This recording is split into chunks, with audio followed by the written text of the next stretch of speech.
Okay, I am really excited about this week's hidden gem book, and it's one that we had historically reprinted. It's a historical book that we had reprinted. It's a fantastic one too. It's called Truths of History, and this book has been used for years as a resource for teachers, for just anybody who wants to know more about the war, and especially those who want to teach others about the war. What makes this book really special and really different from any other resource that I have in my shop is that it puts all of the issues into different sections, and it doesn't really have any original writing.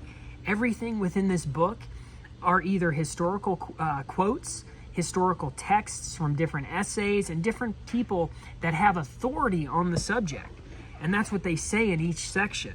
So they have about well over a dozen different sections, and I'm just going to name a few of the sections.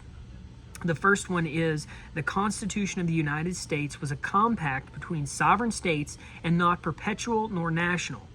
Okay, that's one. Second one, secession was not rebellion. 3, the North was responsible for the war between the states. So that's just 3 of the over dozen different points they make.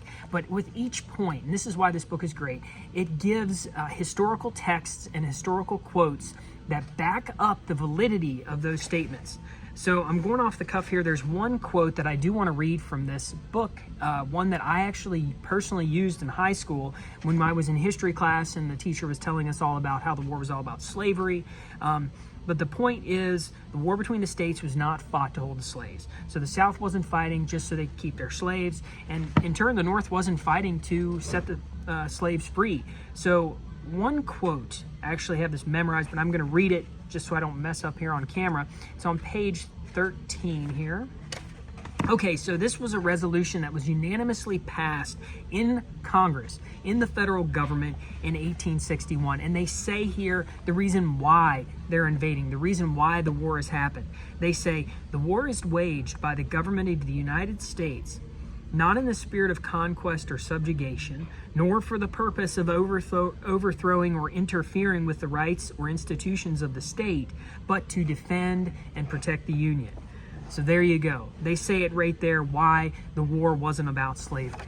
So this book is a fantastic resource for you to have on hand. It's a good resource if you're a writer and you're writing about the war between the states, you're talking to people about secession and all of the issues. This book is going to cover it. It's a fantastic book, and it's a hidden gem. This is our hidden gem of the week. It sells for $12, but you can get it cheaper below. Check out the sale on this. Thanks for watching.